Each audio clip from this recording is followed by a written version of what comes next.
Hi, everyone. This is Matt from the MRP Tech Podcast and MrpTechReviews.com.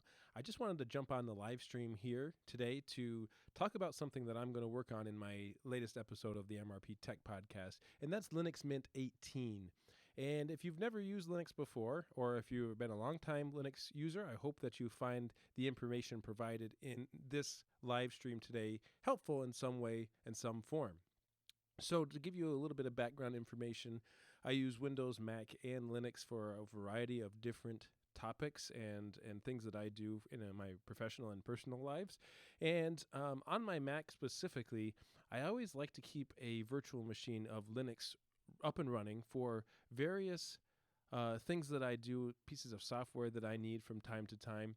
And today I wanted to take a look at Linux Mint specifically to see if it would work out well in a virtual machine on my Mac. So we're going to jump right in, and I'm going to show you a step-by-step approach to Linux Mint 18.1. This is Serena. This is the Cinnamon Edition, 64-bit, and we are looking at it installed in a virtual machine up and running here in my workstation. So I have not used Linux Mint since probably Linux Mint 17. And one of the newest things that we're seeing is the Cinnamon Desktop 3.0, which has had a lot of improvements since I have used it last. It looks very polished, very nice. I really like the default theme that Linux Mint has to offer here. In previous versions of Linux Mint, I know this is nitpicky, but the Linux Mint used to have a white background, and I always found that it would just hurt my eyes after a few minutes. So I really enjoy the darker theme. And the Cinnamon menu itself is seems to be much faster than it has been on previous tests in my experience. It really is coming along nicely. It has basically everything that I need on a daily basis, coming from things like LibreOffice, which is our powerful free office tools, to installed accessories and applications that I use on a normal day-to-day basis. So things like Brasero to burn CDs, or Rhythmbox for music, and VLC especially for any type of media playback. Just great tools here that are well known and you can find in most Linux distributions from time to time. It's nice to see them installed, like VLC installed. A lot of times in other Linux distros, VLC you have to go download from other sources. One of the most exciting things to me in Linux Mint is the new X apps. So these are new apps, new project called X apps is basically started to produce generic applications for the traditional GTK applications. And some of these applications are very similar to other resources that you may have used before. For example, the Pix app is based on GThumb, an old GTK application. It just has some newer features, and you're going to find that you may like these new applications, or you may like the older applications. And what I really like is that Linux Mint has made the older applications still available in the repositories, so that if you wanted to use those old apps, you could. But basically, the X apps take advantage of using modern toolkits and technologies for things like high DPI support, etc. And they're meant to use traditional interfaces, where it comes to menu bars and title bars, everything like that. Basically, and they're meant to use anywhere. So they're functional tools that you can replace older applications with these newer applications. And I really am enjoying these. Another example of this would be XViewer, which replaces Eye of Gnome, the old Eye of Gnome application, and it's the default image viewer. Again, it looks very similar, just something that Linux Mint is providing to increase the look, the feel, the polish of Linux Mint. And that's something that I have to say about Linux Mint that has always impressed me is the level of polish that goes into this distribution. Based off Ubuntu, you have all of the Ubuntu tools available to you, but Mint goes the extra layer to providing functionality no matter where you're using it, whether you're in a virtual machine or on actual hardware. To give you an example, in VirtualBox, normally you have to install something called guest editions in order to get a full screen environment. Well, when I installed Linux Mint, the guest editions were already installed, and it was just another hoop that I didn't have to go through to get things up and running. The system settings and preferences are all like they used to be as far as I'm concerned in Linux Mint, very well laid out, and just easy to navigate and find your way through, especially if you've never worked in Linux Mint before. You can really find anything that you're looking for in system settings. You can adjust your theme.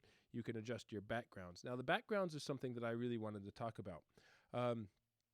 Linux Mint, to me, has always been known to have really high-quality backgrounds, and I know this is a major deal. A lot of people like to put their own wallpapers up, but I can see going back now, it goes back to the previous version of Linux Mint, and it's really high quality images that we're looking at here, and again, in my opinion, just adds to the polish of Linux Mint. And it really is a powerful tool that I have used in the past in a classroom. I used to have a Linux Mint laptop that I would connect to a smartboard, and it worked better than any other Linux distribution out there for connecting to things that I usually have in my classroom, such as the smartboard.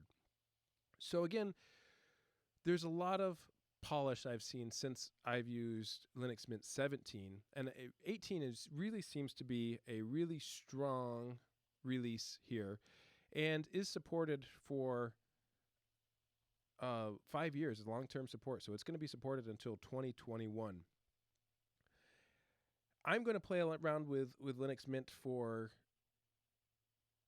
the next few days, and I'm going to give a full review on the next episode of my podcast. And my hopes for this video is to be able to show you that it works well on a virtual machine, and I'm going to probably try it on some actual hardware as well. So this was sort of a first look at Linux Mint 18 and some of the things that they have to offer. These X apps really have an interest in my mind of something that I want to go ahead and take a look into a little deeper and really see if it's something that I can use on an everyday basis. I know I've been looking for photo storage solutions on Linux. I've been looking for iTunes replacements on Linux, and it really seems to me like Linux Mint might be a really great place to stay if you're looking for something that is based off Ubuntu. I've used various other Linux distributions, and Linux Mint seems to be really rock solid, and I haven't had any issues with it since I installed it. And as we go through here, what I really want to stress is how easy it was to install and how fast it actually took to install Linux Mint. I was up and running probably in about 10 minutes or less, and that is really fast of an install. You know, if you've ever installed Windows, if you've ever upgraded to the latest Mac OS, the fast installation process, including downloading the latest updates, was super fast. And that's always great for someone like me who has limited time to test these things out. Other distros seem to take a little longer to install, and things like even with Ubuntu, I run into little hiccups here and there trying to get Wi-Fi to work or trying to get the guest editions to give me full screen in virtual machines. Again, out of the box, works extremely well, and I'm really impressed with the polished look and feel of Linux Mint. I came across Linux Mint, actually my wife recommended Linux Mint way back with Linux Mint 8, so almost 10 years ago now. And just watching slowly the amount of improvement that has come release after release after release really impresses me that they've been able to not only create their own desktop environment, but also that they're able to now make tweaks to the software applications, and when you download software or when you need to update software.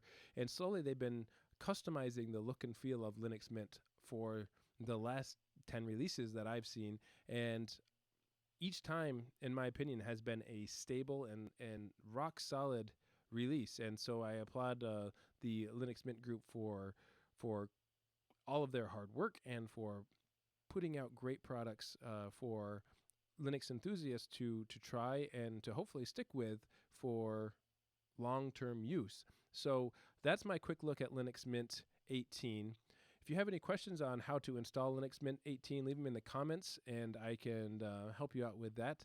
If you tried out Linux Mint, let me know what you think, because I would like to add this to my full review later on this week. In my latest episode of the podcast will be episode 46 of the MRP Tech Podcast.